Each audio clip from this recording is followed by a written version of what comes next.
Apa kabar Femers dimanapun Anda berada, senang sekali kita kembali berjumpa di Fem Station. Inilah sebuah kanal yang didedikasikan oleh Fakultas Ekonomi dan Manajemen Institut Pertanian Bogor, IPB University, untuk membahas segala hal yang terkait dengan kebangsaan, kerakyatan, perekonomian, dan keilmuan di Indonesia. Saya Hardi Hermawan, host Fem Station. Jangan lupa selalu dukung kami untuk memberikan subscribe, lalu kemudian juga memberikan komentar, memberikan like, dan juga men-share setiap tayangan yang kami sajikan di akun YouTube Fem Station. Dan Femers, kali ini kita akan membahas sesuatu yang sangat membanggakan, karena sejak tanggal 8 Agustus 2021 lalu, bangsa ini secara sepenuhnya berhasil menguasai salah satu blok migas terbesar di Indonesia, Blok Rokan namanya, ada di kawasan Riau, Sumatera sana.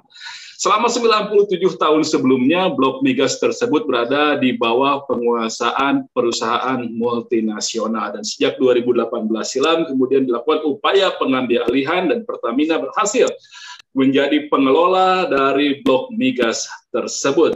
Dan kini blok migas yang sangat besar itu dikelola oleh PT Pertamina Hulu Rokan. Kita akan membahas tentang kado kemerdekaan dari Blok Rokan. Kita mendapatkannya di bulan Agustus 2021, bulan kemerdekaan. Saya sudah bersama dengan dua orang tamu saya untuk membahas mengenai kado kemerdekaan dari Blok Rokan ini.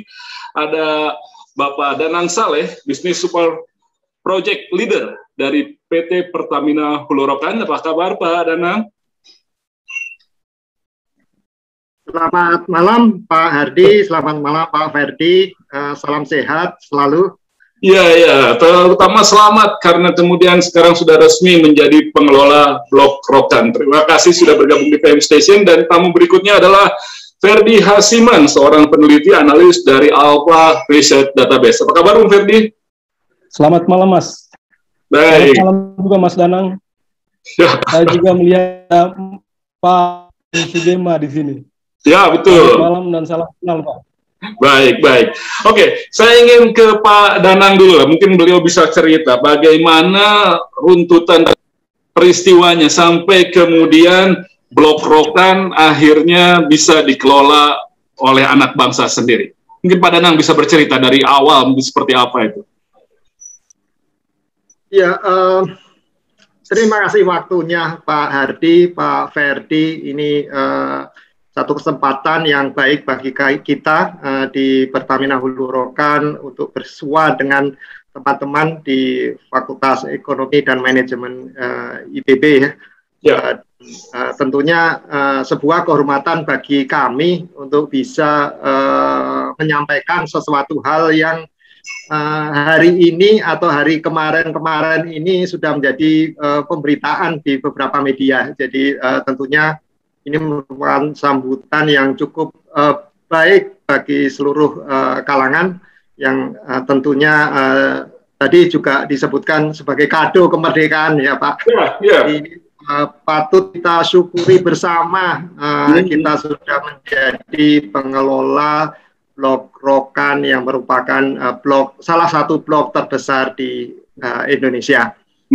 Tentunya bagaimana proses sampai PT Pertamina Hulu Rokan ini menjadi pengelola di wilayah Kerja Rokan, tentunya satu proses yang cukup panjang sejak 2018. Mungkin teman-teman sudah tahu bahwa sebelum Pertamina Hulu Rokan sebagai operator, PT Chevron Pacific Indonesia atau biasa disebut CPI yang menjadi kontraktor kontrak kerjasama atau mungkin bahasa bisnisnya ada production sharing kontrak ya, sebagai operator WK Rokan juga. Nah, ketika tahun 2018 saat itu pemerintah Republik Indonesia dari Kementerian SDM telah mempercayakan pengelolaan wilayah Kerja Rokan ini kepada Pertamina dengan participating interest 100%. Jadi memang seluruhnya dipercayakan kepada Pertamina dan tentunya sebagai operator juga di wilayah Kerja Rokan. Jadi Pertamina ini mendapatkan kontrak dari pemerintah, yaitu kontrak bagi hasil selama 20 tahun, Pak, mulai 9 Agustus kemarin sampai 20 tahun ke depan. Nah, selanjutnya Pertamina Persero ini melalui anak perusahaan yang dibentuk yaitu Pertamina Hulu Rokan secara resmi kemarin tanggal 9 Agustus sebagai pengelola. Dengan demikian kami efektif tanggal 9 Agustus sebagai pengelola blok tersebut dan melanjutkan program kerja yang telah dilakukan secara berkesinambungan dari kontraktor atau pengelola sebelumnya. Saya rasa itu Pak Hardi, Pak Ferdi, proses berjalannya sampai saat ini. Baik, saya ke Bung Ferdi. Jadi diambil alih, seberapa strategis pengambil alihan blok Rokan, dan karena kemudian ada juga yang mengatakan yang memang sudah habis kontraknya, tinggal diambil alih aja. Apakah memang semudah itu kita bisa mendapatkan penguasaan atas blok Rokan itu? Bung Ferdi.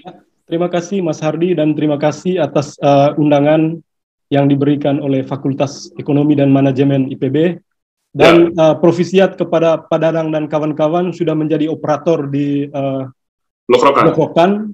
Karena ini adalah salah satu aset terbesar bangsa dan kami sebagai pengamat dan peneliti selama ini sedang menanti-nantikan ini.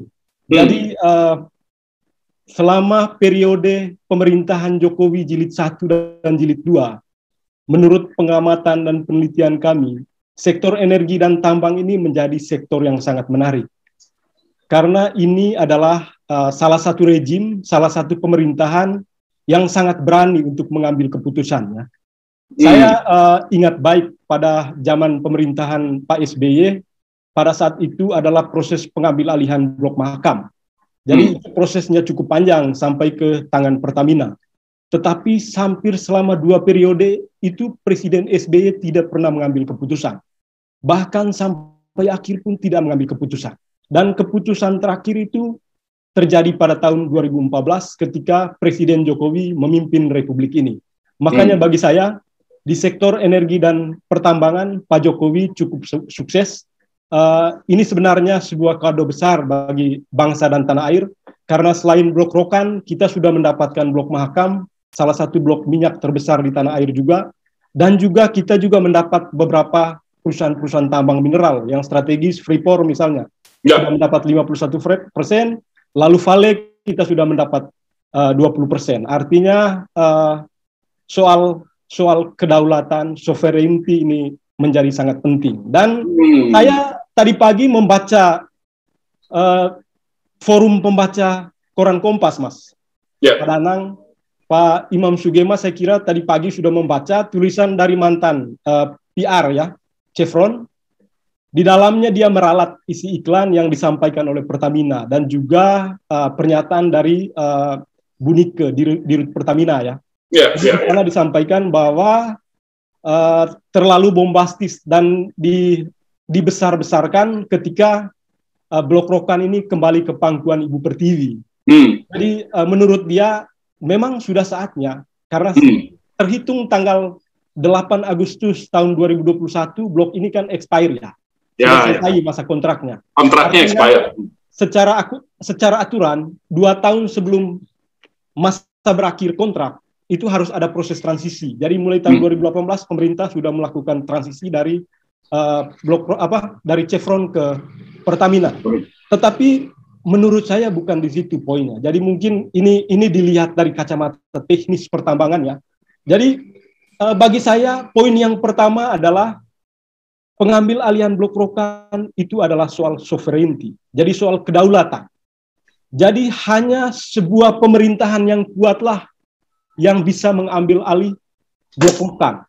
Begitu juga dengan pertambangan strategis seperti Freeport dan blok Mahakam. Jadi belum tentu juga kalau Freeport atau blok Rokan masa berakhir kontraknya terjadi pada zaman pemerintahan SBY atau pemerintahan sebelumnya, itu bisa diserahkan ke Pertamina. Kita tahu bahwa memang dalam proses pengambil alihan ini nggak gratis ya Pak Danangnya. Jadi ini tendernya gede banget. Jadi Chevron berapa waktu itu?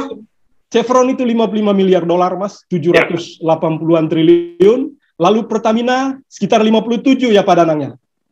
Kalau dirupiahkan 825 triliun. Jadi saya mengintip kemarin laporan keuangan Pertamina tahun 2020, itu asetnya 69 miliar dolar, setara dengan 900-an triliun gitu. Jadi menurut saya begitu strategis dan besarnya aset Blok Rokan ini, dan selama ini kan Pertamina itu tidak diberi perhatian oleh pemerintah, hanya diberi kewenangan untuk mengolah ladang-ladang minyak tua dan yang tidak strategis. Nah, Rokan ini strategis. Ya, jadi Blok Rokan menurut saya ini adalah kado terbesar dari Presiden Jokowi kepada Pertamina. Dan poin yang kedua, poin pertama tadi adalah soal sovereignty, soal kedaulatan. Jadi kedaulatan itu harus diambil kebijakan secara politis oleh Presiden. Ya. Jadi tugas seorang presiden adalah mengambil keputusan lewat menteri, lalu diserahkan ke Pertamina meskipun lewat proses tender dan lelang. Lalu yang kedua, poin yang kedua adalah yang paling penting adalah soal bagaimana Presiden Jokowi benar-benar mendorong perusahaan milik negara untuk benar-benar memegang ladang-ladang minyak yang strategis untuk negara. Begitu juga pertambangan-pertambangan strategis ya, seperti Freeport. Jadi selama ini kan kita tidak bisa bicara soal perusahaan-perusahaan tambang sekelas Main ID, lalu PT Aneka Tambang, atau juga Pertamina ya, jauh levelnya dengan Petronas. Jawabannya kenapa? Karena negara tidak memberikan kepercayaan kepada Pertamina untuk mengolah proyek-proyek strategis. Jadi ada masalah di masa lalu, di mana blok-blok minyak kita diserahkan kepada pihak asing. Dan ini sudah terjadi menurut saya. Tahun 70-an, tahun 80-an, dalam sejarah kita melihat bahwa Indonesia masuk OPEC karena memang produksi minyak kita selalu di atas 1,5 sampai 1,6 juta barel per hari. Tetapi seiring berjalanan waktu, eksplorasi terus dilakukan, semua ladang-ladang minyak kita terkuras habis. Dan dalam prediksi Kementerian ESDM tinggal 12 tahun minyak kita selesai. Dan akan terjadi impor besar-besar.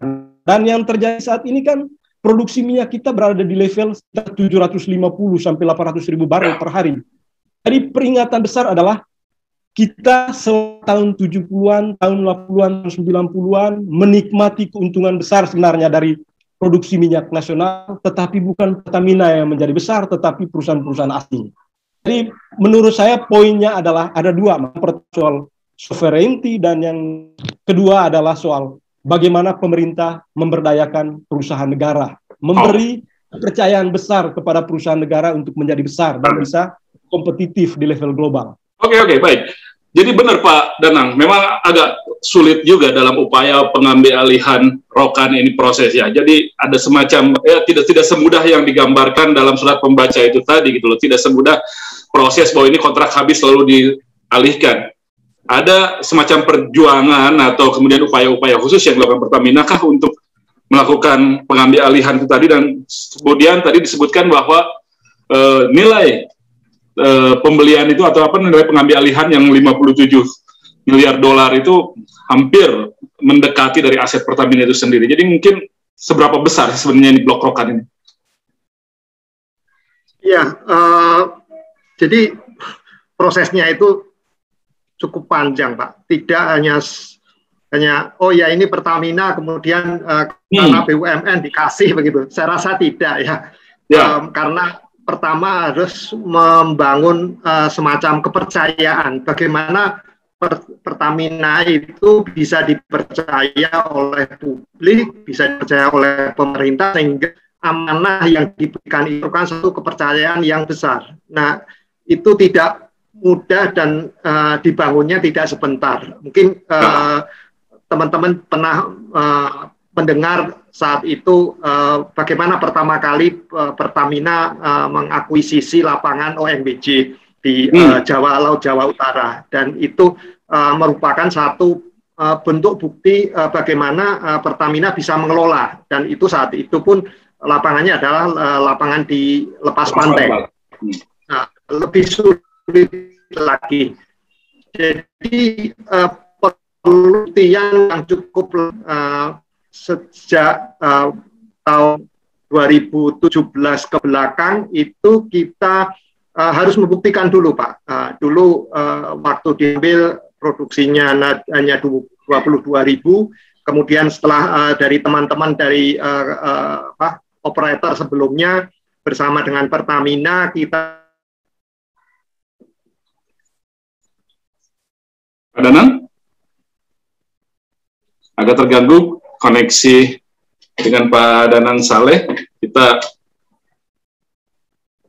baik. Ferdi masih dengar? Ya, ya. Ya, mungkin nanti kita akan sambung lagi dengan Pak Danang, tapi mungkin Ferdi bisa menjelaskan juga. Tidak semudah itu ya untuk bisa mendapatkan blok rokan ini. Biaya cukup besar dan artinya memang perlu dukungan konsolidasi yang dilakukan oleh dalam tanda petik ya pemilik Pertamina, pemerintah, untuk bisa membuat Pertamina ini sanggup mengambil alihnya itu tadi. Konsolidasi perbankan, konsolidasi dukungan keuangan dan lain sebagainya. Ya, ini sebenarnya proses yang sangat panjang ya Mas ya.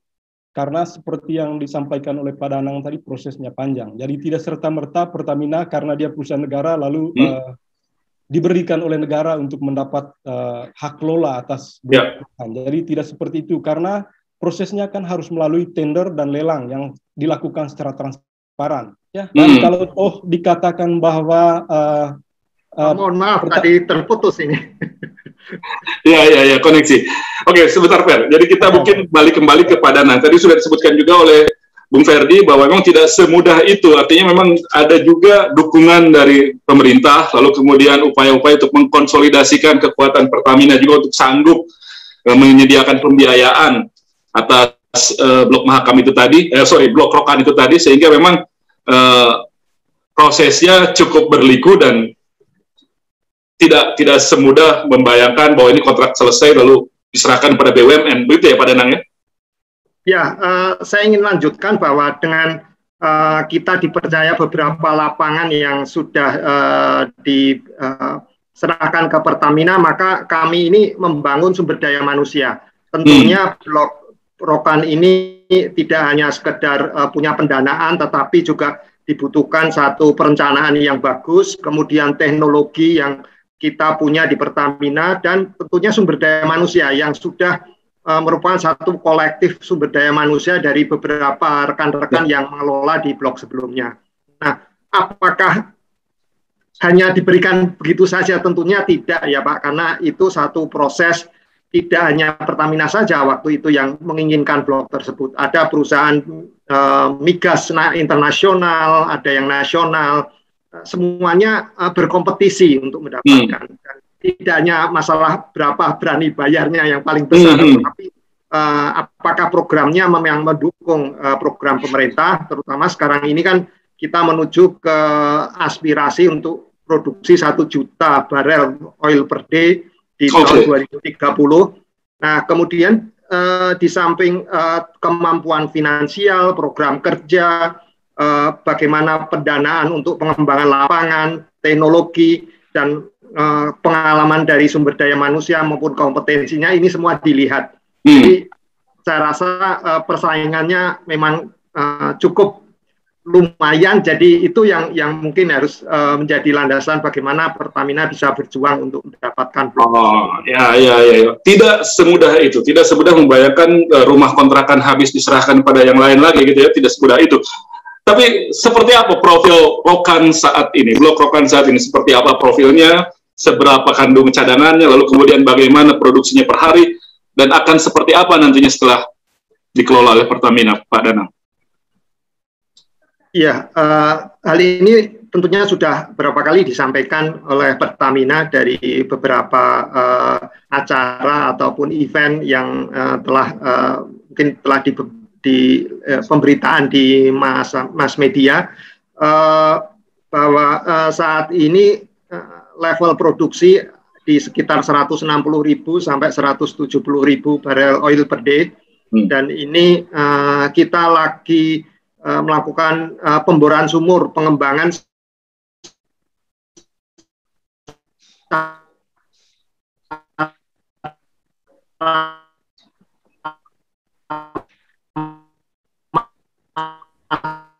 masif, Pak.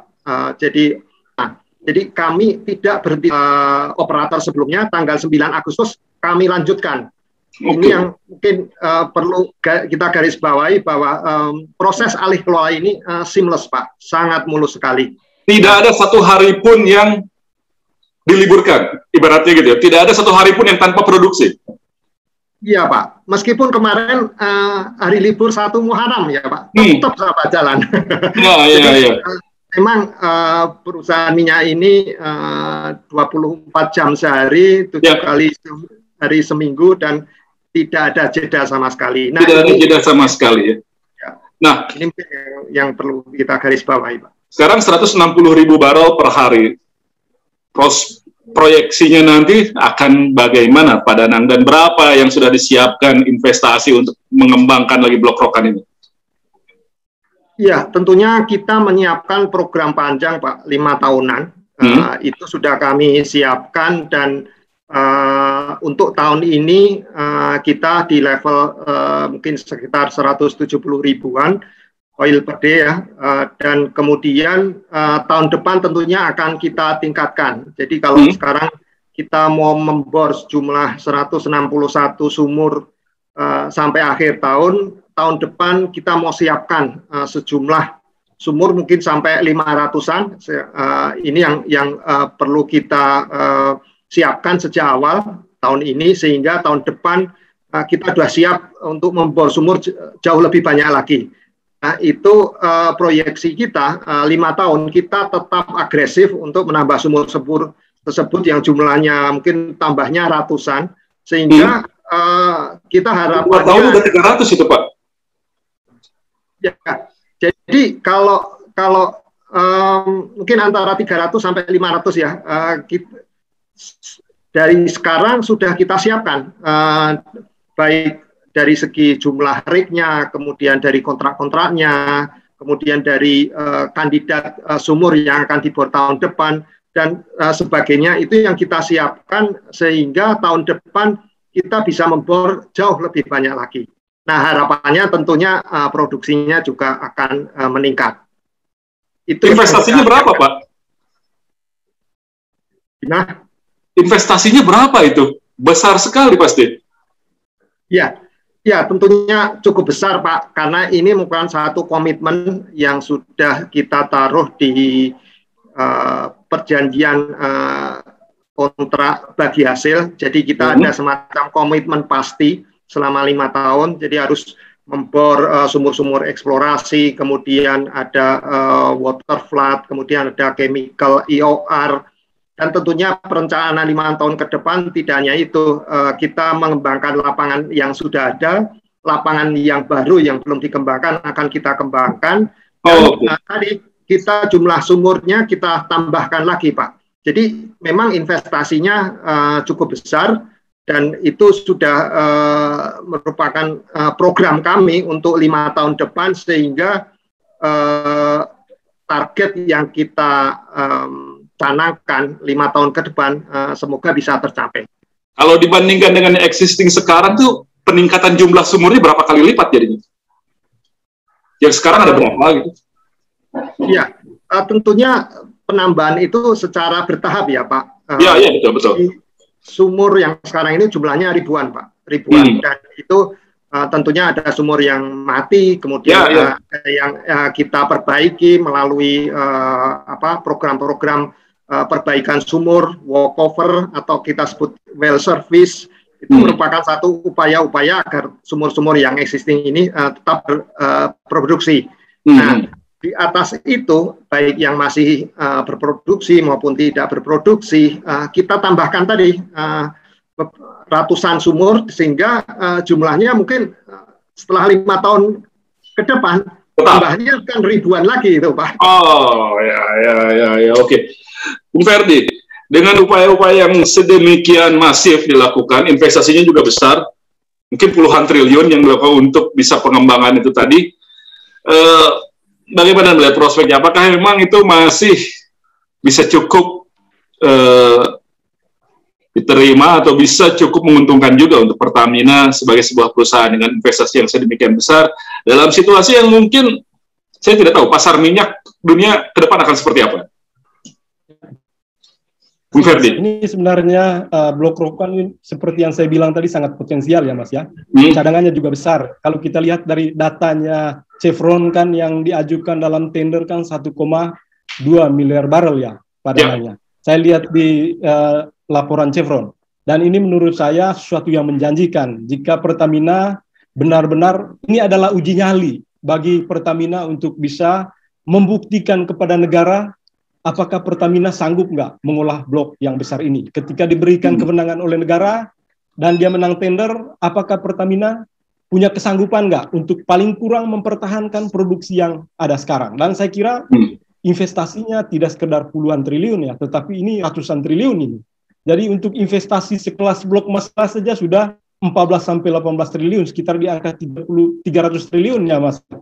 Apalagi bukan, tentu ini investasi yang sangat besar, dan tentu tantangannya adalah untuk mencari dana yang sebesar itu, karena saya lihat cash flow-nya Pertamina sekitar 7,3 miliar dolar ya tahun 2020 atau mungkin 2021 masih segitu. Dan tantangan yang sangat berat adalah bagaimana Pertamina mencari pendanaan baru di tengah masa COVID-19 yang menyebar di seluruh dunia sekarang ini. Lalu bagaimana soal teknologi, sumber daya manusia? Sumber daya manusia saya kira Pertamina sudah menyiapkan dengan baik, itu sudah jauh-jauh hari. Tetapi masalah teknologi ini tentu harus menjadi tugas besar. Karena kita lihat dari pernyataan Bu Nike, Pak Ahok kemarin, kita melihat bahwa Pertamina punya inisiatif untuk mencari mitra baru, untuk bisa bersama-sama, bareng lah untuk mengolah blok rokan. Jadi tantangannya tentu adalah bagaimana Pertamina mencari mitra dan meyakinkan kepada mitra untuk bareng-bareng mengolah.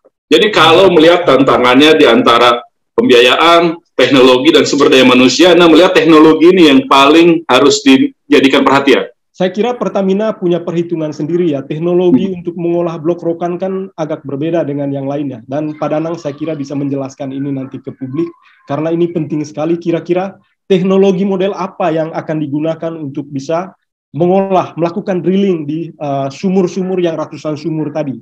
Jadi ini sangat penting, karena kalau kita produksi di blok rokan turun, jadi ini akan berbahaya karena lifting kita akan turun. Jadi, kita berharap bahwa paling kurang blok rokan ini stay di 160.000 barrel. Dan saya kira bisa lebih dari itu ya, karena Chevron kemarin kan agak hold money gitu untuk menginvestasikan di blok rokan, karena memang dia sudah tahu bahwa ini masa peralihan, masa transisi, agak sulit untuk dia untuk berinvestasi. Jadi saya kira kalau investasi yang dilakukan oleh Pertamina benar-benar berjalan dan mitra kerjanya sudah ada, saya kira produksi bisa naik di atas 160 atau 170 barrel per hari. Dan kita tahu bahwa blok rokan ini kan 2013 dia di angka 315.000 barrel per hari. Tadinya segitu ya? Ya, 2014 dia turun Mas, 305.000 barrel. Lalu 2015 dia turun jadi 280 barrel, dan sekarang turunnya jauh banget ke 160.000 barrel. Jadi ini menurut saya tantangan bagi Pertamina ya, untuk bisa membuktikan bahwa ketika diserahkan ke Pertamina, produksi blok rokan itu tidak turun. Begitu Mas? Bagaimana Pak Danang itu, terutama soal teknologinya ya, apakah memang sudah disiapkan juga? Tadi dikemukakan bahwa Komut dan Dirut Pertamina menyatakan siap juga gitu mencari partner untuk pengelolaan dan penguasaan dari blok rokan. Ya, tadi mungkin saya sudah sedikit menjelaskan bahwa memang salah satu persyaratan penting dalam pengelolaan blok rokan ini adalah teknologi. Nah, saat ini kami juga sudah mempersiapkan Pak, dan itu suatu perencanaan yang sudah dilakukan jauh-jauh hari, di mana kami ada di Pertamina ini, baik dari teman-teman dari pemboran, teman-teman dari subsurface dan lain sebagainya, untuk mengelola blok rokan ini secara jangka panjang. Teknologi ini yang sedang kami upayakan, terutama untuk teknologi enhanced oil recovery, kemudian chemical EOR itu juga sedang kami siapkan, dan itu sudah menjadi program yang bersama dengan pemerintah. Artinya di komitmen pasti ini kami bersama-sama pemerintah sudah mencanangkan program-program apa saja yang nantinya akan kami jalankan selama 5 tahun ke depan. Tentunya salah satu program tersebut adalah yang muatan konten teknologinya cukup besar, yaitu tadi chemical EOR maupun water flood. Itu yang menjadi infrastrukturnya sendiri bagaimana? Listrik dan lain sebagainya. Kalau listrik, kami bekerja sama dengan PLN dan listrik dan uap ini akan dan sudah berjalan ini. Sudah bisa diamankan itu? Sudah dijalankan dan sudah disediakan oleh PLN. Jadi sebetulnya ini juga salah satu sinergi bersama BUMN lainnya yang dulunya pembangkit ini juga dari asing ya, kemudian PLN berhasil mendapatkan pembangkit tersebut, dan itu yang menjadi topik kerjasama Pertamina Hulurkan dengan PLN untuk penyediaan listrik dan uap. Ya. Baik. Tadi dikatakan oleh Ferdi bahwa di 2013-2014 produksi itu masih di kisaran 300.000 barel per hari dari sana. Kira-kira perlu berapa waktu untuk bisakah untuk mengembalikan ke level itu lagi Pak Danu? Ya, tentunya upaya-upaya ini kami lakukan sesuai dengan perencanaan 5 tahun ke depan.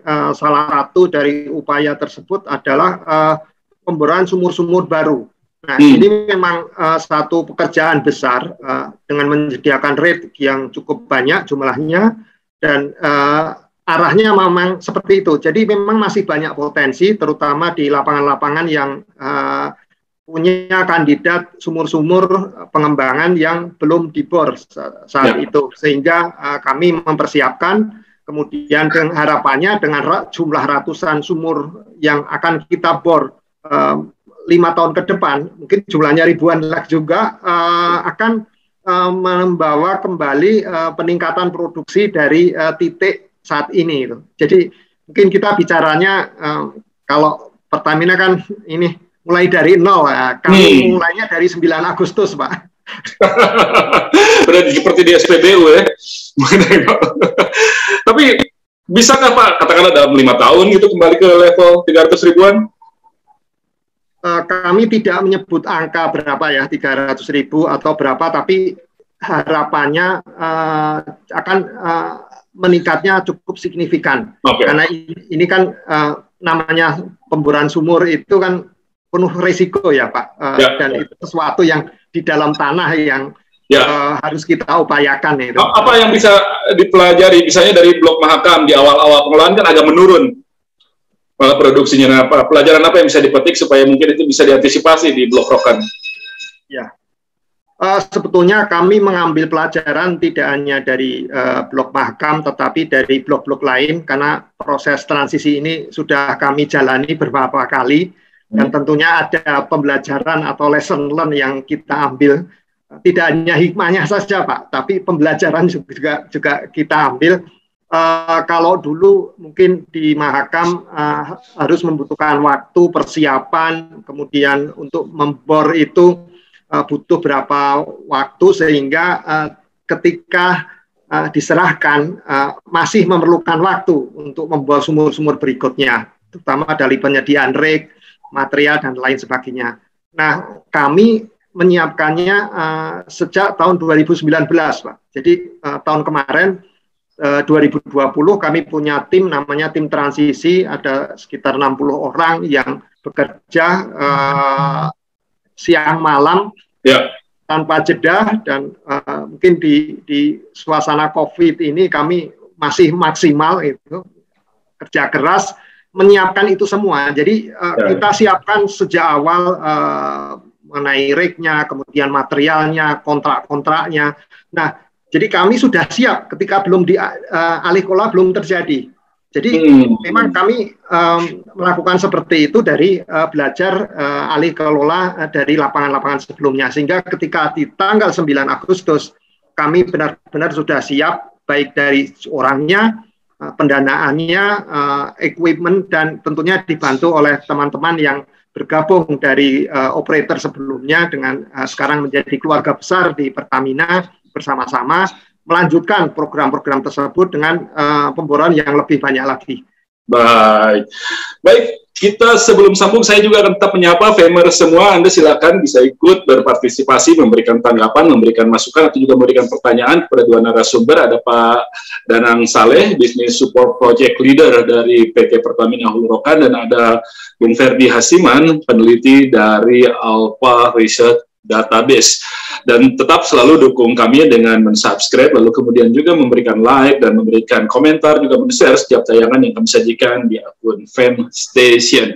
Anda bisa memberikan tanggapan baik melalui chat room yang tersedia di Zoom ini, atau juga bisa melambaikan tangan Anda, raise your hand, jika memang ingin menyatakan langsung. Kami akan memberikan kesempatan membuka mikrofon dan kamera bagi Anda semua. Sambil menunggu, saya akan kembali ke Bung Ferdi. Nah, dengar penjelasan daripada nanti sebenarnya memang sudah siap dan smooth, dan sejauh ini tidak ada produksi yang menurun gitu dari sebelumnya Chevron dilakukan. Ke depan akan seperti apa menurut Anda nilai strategis Blok Rokan terhadap industri migas nasional?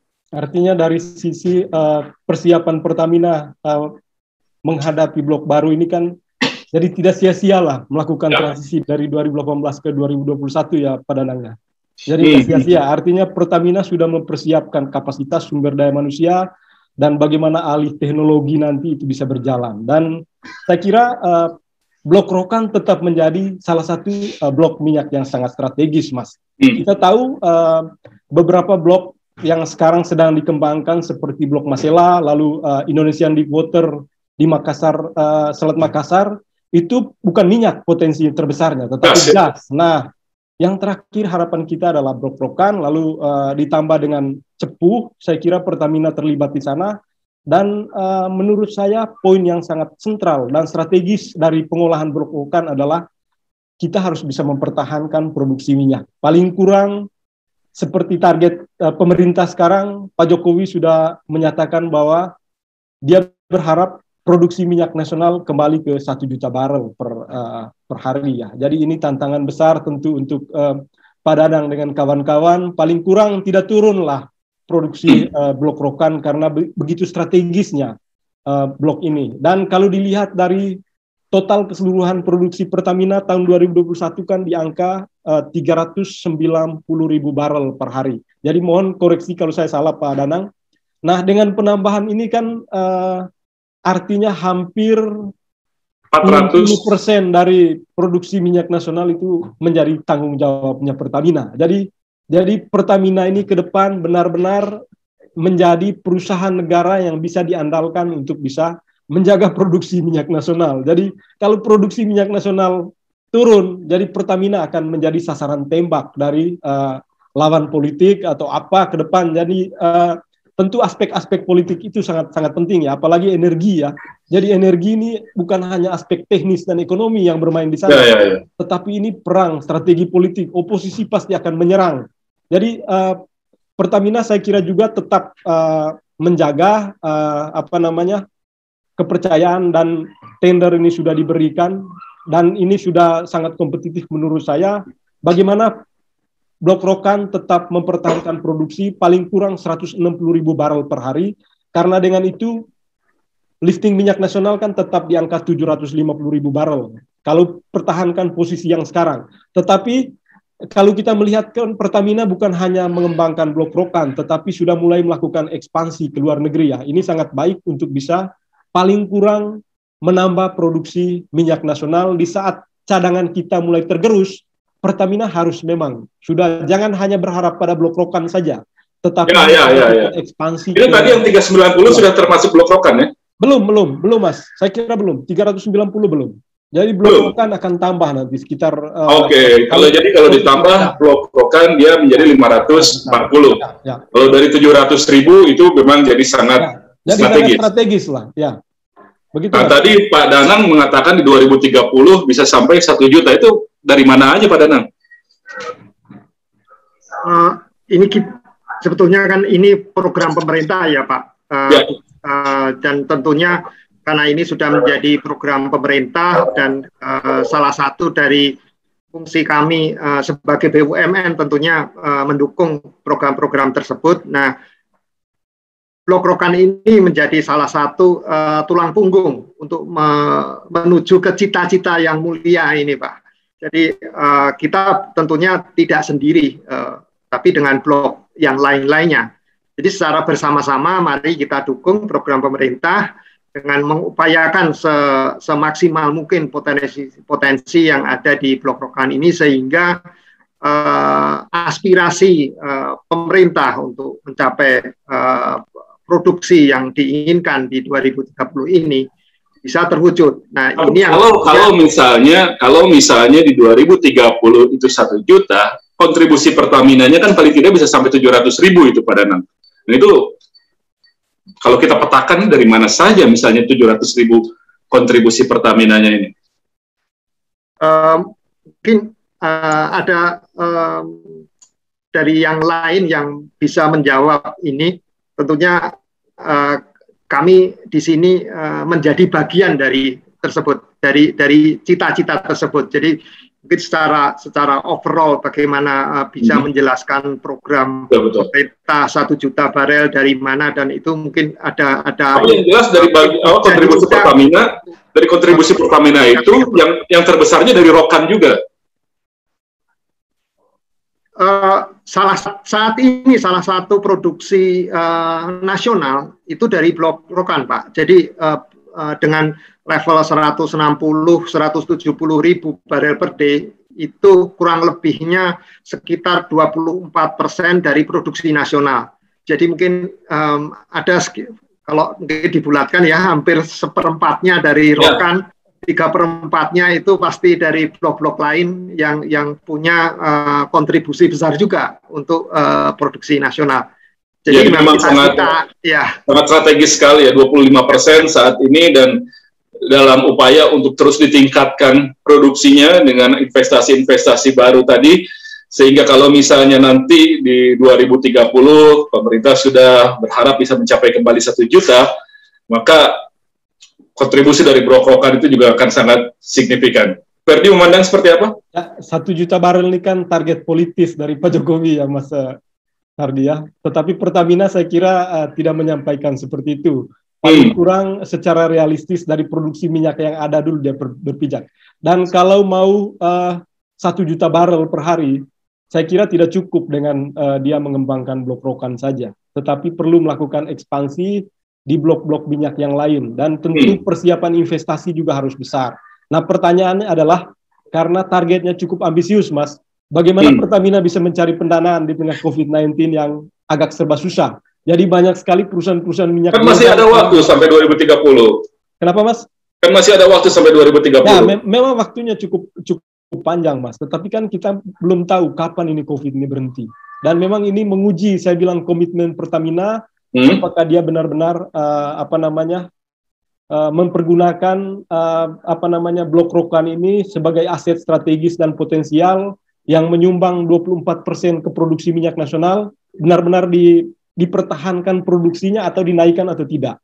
Dan ini tantangannya menurut saya. Begitu, Mas. Kalau pandemi ini sendiri, Anda melihatnya bagaimana ke pasar migas dunia sendiri, dan kemudian ke daya tarik investasi terhadap industri migas ke depan?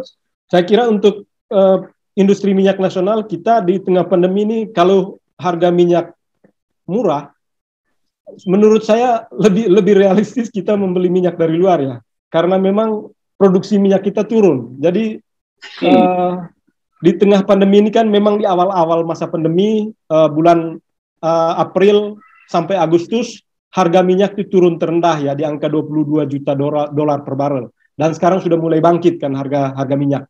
Dan dengan kebangkitan harga minyak, saya kira Pertamina juga akan kembali labanya dipertahankan, lalu produksinya juga dinaikkan.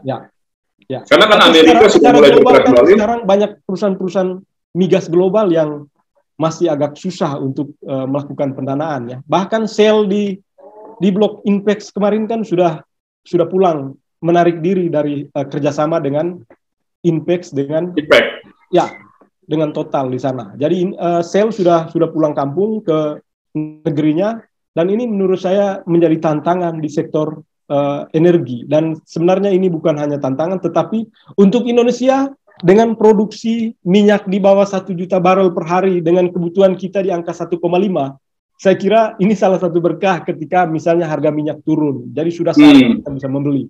Hanya pertanyaannya adalah kalau kita bisa membeli banyak, apakah kita punya kilang atau enggak? Jadi kapasitas kilang Pertamina itu bisa dinaikkan atau enggak? Kan itu pertanyaan. Itu Mas. Jadi memang tidak apa namanya tidak berdiri sendiri, semuanya saling kait dan ternyata dalam situasi begini muncul faktor pandemi yang tidak pernah diperhitungkan sebelumnya dan ternyata cukup lama, dan ini memang membuat semuanya harus dihitung ulang. Termasuk itu tadi ya, bagaimana situasi industri migas internasionalnya sendiri akan bagaimana. Nah, balik lagi pada Nang, jadi dengan seperti ini ke depan bagaimana Pak, ke Pertamina atau ke pemerintah sendiri yang dilakukan masih pakai kontrak production sharing bagi hasil atau sudah berubah? Ya, jadi kedepannya ini kan kita tentunya melihat situasi pasar minyak ya Pak. Tadi sedikit disinggung bahwa mungkin suasana pandemi COVID-19 di seluruh dunia memang pengaruhnya sangat besar sekali. Dan itu mungkin terjadi akhir tahun 2019. Saat itu mungkin kita ingat bahwa akhir 2019 terjadi dan harga minyak memang turun drastis sehingga ekonomi juga menurun cukup tajam. Namun dengan seiring dengan membaiknya kontrol terhadap pandemik itu sendiri dan sudah ada vaksin, kemudian ekonomi mulai recovery lagi, mungkin bisa dilihat dari kegiatan di beberapa negara yang sudah pulih. Nah, harga minyak ini pelan-pelan mulai recovery, Pak. Mungkin kalau dulu awal tahun 2020 masih di bawah $50 per barel, dan banyak perusahaan minyak melakukan efisiensi, di hampir semua perusahaan minyak melakukan efisiensi supaya bisa survive. Nah, mulai ini Pak recovery, kalau mungkin Bapak bisa lihat harga minyak sekarang sudah di antara $65-70 per barel, sehingga itu satu level yang membuat bisa bernafas lebih lega lagi untuk melakukan satu investasi, dan itu sudah kita lakukan ya di Blok Rokan. Kita akan investasi cukup besar-besaran, pemboran sumur yang ratusan. Dan harapannya dengan semakin kontrol dari pandemik ini semakin baik, dan negara-negara yang punya ekonomi skalanya besar sudah membaik karena ada vaksin dan lain sebagainya. Nah, diharapkan harga minyak ini di level yang cukup atraktif, cukup menarik, sehingga di 5 tahun ke depan tentunya para perusahaan minyak akan tetap melanjutkan investasinya. Kalangan industri migas sendiri punya dugaan, punya proyeksi akan sampai berapa di akhir tahun, katakanlah sampai tahun 2021 harga minyak internasional? Mungkin ada lainnya yang lebih berkompeten untuk memberikan prediksi tersebut ya. Tentunya para ahli. Pak Danang merasa ini masih akan tetap naik dari kisaran 65-70 ini? Saya rasa kita harus optimis Pak. Teman-teman yang bergerak di bidang migas harus punya optimisme, dan itu juga sudah terefleksi dari beberapa bulan terakhir ini, punya kegiatan migas yang cukup mulai recovery, terutama refleksi dari jumlah-jumlah kontrak yang dibuat, kemudian mungkin bisa dilihat aktivitas di beberapa tempat, terutama aktivitas perusahaan minyak juga sudah mulai bergeliat lagi. Nah, ini optimisme ini yang mungkin harus kita jaga supaya kita bisa berkesinambungan, tetap melanjutkan untuk aktivitas ke depannya, Pak. Ya, pasar spot sudah mulai semakin aktif lagi juga, Bung Ferdi. Nah, ini tadi ketika saya ambil alih kan dulu itu kontraknya bagi hasil, production sharing. Saya mendengar kemudian ketika sudah diambil alih Pertamina pakai gross split deh. Kemana Mas? Ya, kontrak dengan pemerintah sebelumnya ketika masih dipegang oleh Chevron kan bagi hasil KPC. Nah, ketika kemudian sudah diambil alih Pertamina, apakah saya dengar ini menggunakan gross split? Ya, justru skema itu yang membuat peluang Pertamina untuk menang lelang dan tender besar ya Pak Danang. Salah satu tawaran 57 miliar dolar, lalu signature bonusnya sekitar 11,4 triliun dan ditambah dengan gross split ini. Karena itu buat negara dan buat Pertamina sendiri bagaimana Anda melihat? Lebih untung. Saya tidak tahu dari sisi Pertamina, bisa ditanyakan ke Pak Danang. Kalau kita lihat bahwa dengan gross split ini posisi pemerintah saya kira lebih baik ya. Dan Pertamina juga tidak rugi-rugi amat karena sebenarnya dengan dipaksa efisien betul ya.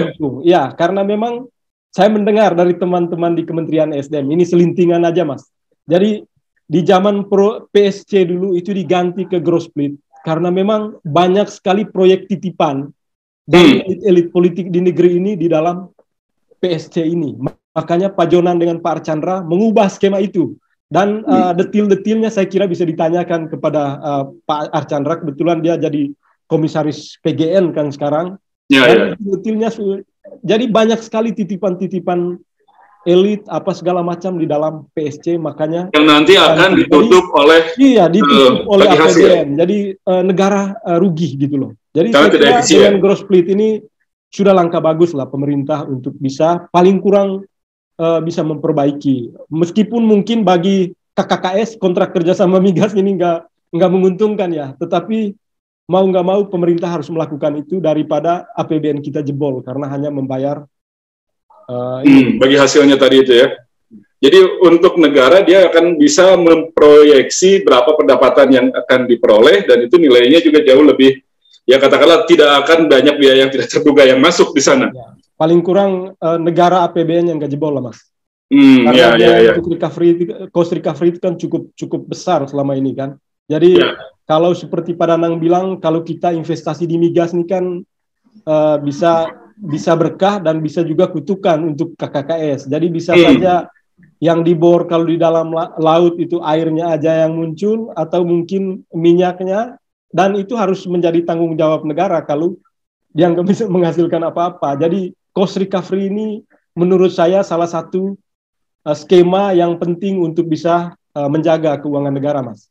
Dengan gross split maksudnya tadi itu. Ya, dengan gross split. Jadi saya kira dengan skema itulah yang membuat Pertamina menang di dalam tender ya, selain dengan tawaran yang cukup besar tadi. Dan bagi pelaksana sendiri dengan model seperti ini kan jadinya tertantang untuk lebih efisien dan lebih bisa memperhitungkan betul segala aspek pembiayaan untuk operasionalnya Pak Danang ya.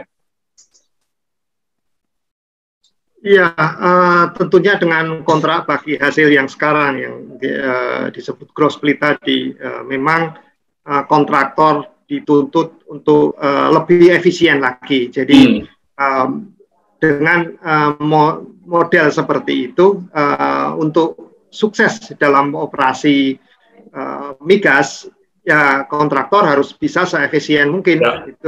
Itu kuncinya. Yang kedua juga speed Pak, kecepatan. Dengan model kontrak bagi hasil ini karena secara mandiri ya, pengadaannya secara mandiri, kemudian kontraktornya juga dilakukan secara mandiri. Nah ini proses bisa lebih cepat lagi, sehingga kalau dulu mengembangkan lapangan dibutuhkan waktu yang cukup panjang, sekarang harapannya adalah bisa lebih cepat, lebih efisien. Nah ini satu tuntutan dari pemerintah agar para kontraktor dengan model kontrak tersebut diharapkan mampu lebih efisien lagi daripada kontrak-kontrak sebelumnya. Tentunya itu satu pilihan ya Pak, pilihan bagaimana operator atau kontraktor mengelola satu lapangan dengan model-model kontrak bagi hasil yang diberikan oleh pemerintah. Artinya ketajaman dalam mengantisipasi resiko, mengelola resiko, lalu kemudian melakukan efisiensi itu merupakan jadi tuntutan bagi kontraktor untuk bisa tetap bisa menghasilkan sesuatu yang efektif dan profitable dalam konsep gross split tadi. Baik Pak Danang, lalu ke depan tuh risiko dan tantangan yang dihadapi dengan situasi itu tadi, ada pandemi, ada ketidakpastian dalam perekonomian, kita tidak tahu juga pertumbuhan mungkin sekarang sudah mulai berjalan di Amerika, tapi angka kasus positif juga ternyata naik juga di sana. Nah ini akan seperti apa yang dilihat? Situasi perekonomian dalam negeri dan prospek-prospek lainnya yang Anda lihat akan bagaimana penilaian tentang peluang dan risiko ke depan ini? Ya, mungkin kita lihat tantangannya dulu. Tantangannya adalah mengembang amanah dari pemerintah ya. Jadi tentunya tantangan yang sekarang yang di depan mata adalah bagaimana meningkatkan produksi minyak, dan itu sudah kita awali, kita kerjakan saat ini dengan pemboran yang masif sehingga produksinya diharapkan meningkat. Nah, tantangannya adalah tidak hanya 1 tahun, Pak. Mungkin tahun depannya juga harus meningkat, tahun berikutnya selalu dituntut oleh meningkat lagi. Nah, tidak hanya setahun 2 tahun, mungkin 5 tahun ke depan juga dituntut untuk peningkatan produksi lagi. Nah, ini satu tantangan besar jangka panjang yang harus kita antisipasi. Tentunya kita sudah rencanakan sejak awal bagaimana menjawab tantangan tersebut. Bahkan tantangannya sampai 2030 tadi, Pak. Tidak hanya 5 tahun, tapi sampai jangka panjang. Nah, itu mungkin kalau seorang pelari mungkin hanya larinya tidak hanya 3 km atau 5 km, tapi maraton, Pak. Ini maraton, betul. Maraton itu cukup panjang perjalanannya. Nah, mengenai risiko, tentunya ada risiko teknis, ada risiko bisnis, itu merupakan suatu hal yang wajar ya di dunia bisnis minyak dan gas. Dan memang industri minyak dan gas ini memang cukup berisiko ya. Kadang kita membor dapat minyak, dapat gas, atau mungkin barangkali tidak dapat apa-apa, itu satu risiko yang harus dimitigasi. Tentunya dengan pemilihan teknologi yang lebih baik, kemudian kompetensi sumber daya manusia, tentunya kita bisa memitigasi risiko-risiko tersebut. Nah, risiko teknis terutama ya ini kan kami juga mendapatkan fasilitas yang sudah berumur ya, karena memang itu sudah dioperasikan puluhan tahun sehingga sejak 51 ya, 70 tahun. Nah, risiko tersebut tentunya harus kita mitigasi, ada perencanaan, misalnya penggantian fasilitas yang sudah tua, tentunya ini merupakan satu bentuk investasi baru. Dan risiko bisnis pun juga ada, bagaimana kita menghadapi fluktuasi harga minyak. Tadi mungkin kita tidak menyangka ya, ada COVID, harga minyak turun, dan nah bagaimana kita mitigasi ya, harus melakukan efisiensi. Dan itu waktu 2018 lelang itu belum terbayang ada COVID kan? Ya. Jadi tentunya itu hal-hal risiko yang sudah harus diantisipasi sejak awal, terutama dari risiko yang rendah sampai risiko tinggi yang merupakan pemboran sumur eksplorasi. Ini merupakan satu tantangan ke depan. Itu Pak Hadi, Pak Ferdi. Bung Ferdi, kalau Anda melihat ini apa yang bisa kita petik pelajaran dari proses pengambilan blok rokan ini, lalu kemudian tantangan kita seperti apa, dan bagaimana juga kita bisa memastikan kita bisa melewati segala tantangan itu, sehingga mungkin ya paling nggak cita-cita untuk peningkatan produksi, mengamankan suplai energi dalam negeri, kebutuhan energi dalam negeri itu bisa lebih teramankan. Pelajaran paling penting adalah ternyata Pertamina menjadi perusahaan nasional yang kompetitif. Ketika melakukan tender dengan perusahaan-perusahaan asing sekelas Chevron, Pertamina mampu melakukan penawaran yang menarik ya, sehingga blok rokan itu bisa didapatkan. Lalu yang kedua adalah ini peran rejim. Jadi peran pemerintahan yang sekarang saya kira sangat besar ya. Bagaimana Presiden Jokowi sejak awal dia sudah berkomitmen nawacitanya untuk memberdayakan perusahaan-perusahaan minyak milik negara ya. Jadi tidak ada gunanya kita bicara tentang Pertamina harus bisa kompetitif bersaing dengan perusahaan-perusahaan minyak dari negara-negara tetangga. Kalau ladang-ladang minyak yang potensial saja diberikan kepada perusahaan-perusahaan asing. Jadi kita nggak bisa berharap kepada Pertamina untuk bisa menjaga produksi minyak nasional. Dan memang tantangannya adalah ketika blok rokan ini diserahkan kepada Pertamina, dialihkan ke Pertamina, ini blok yang sudah lama dipakai oleh Chevron. Jadi sejak tahun 51. Jadi tentu tantangan 70 tahun. Jadi tentu sangat besar tantangan bagi Pertamina ya.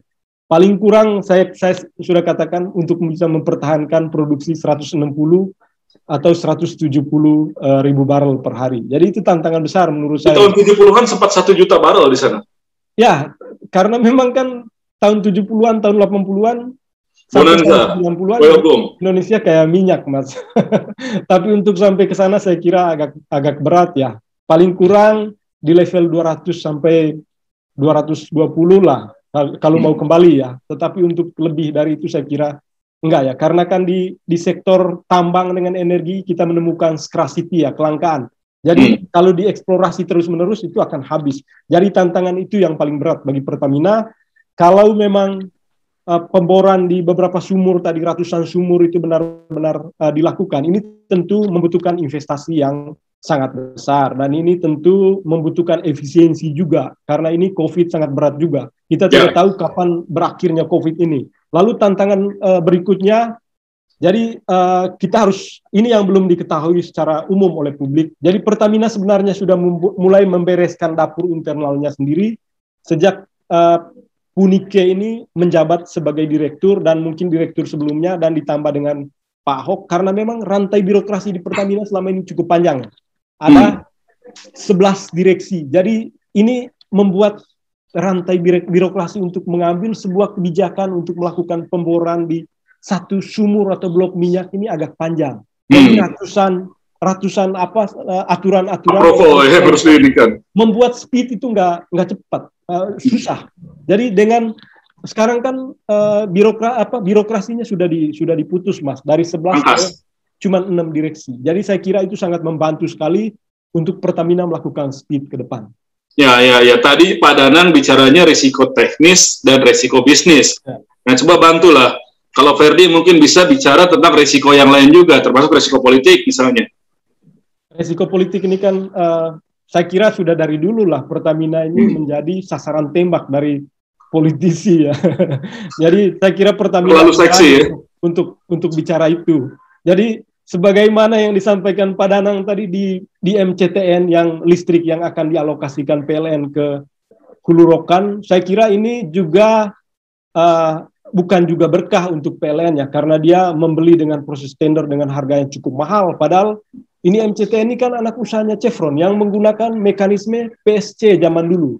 Seharusnya itu paling kurang gratis diberikan kepada PLN ketika misalnya Chevron pulang kampung, karena MCTN itu punya anak usahanya Chevron yang dengan cost recovery dikebiayainya ya. Ya, dibiayain oleh negara, dan yang masuk ke sana kan juga banyak sekali kepentingan elit ya untuk dan segala macam. Jadi banyaklah. Jadi kepentingan politik di Pertamina cukup besar, dan saya kira dengan adanya komisaris utama, komisaris independen di sana, saya kira cukup menahan lah kekuatan dari politisi untuk bisa masuk ke dalam Pertamina, sehingga Pak Danang dengan kawan-kawan bisa bekerja dengan lega, speednya ditambah. Jadi yang menahan politisi di sana menurut saya bukan direksi, bukan manajer, tetapi komisaris utama yang ditempatkan oleh Presiden Jokowi untuk bisa, selain untuk melakukan supervisi, menjaga efisiensi di Pertamina juga,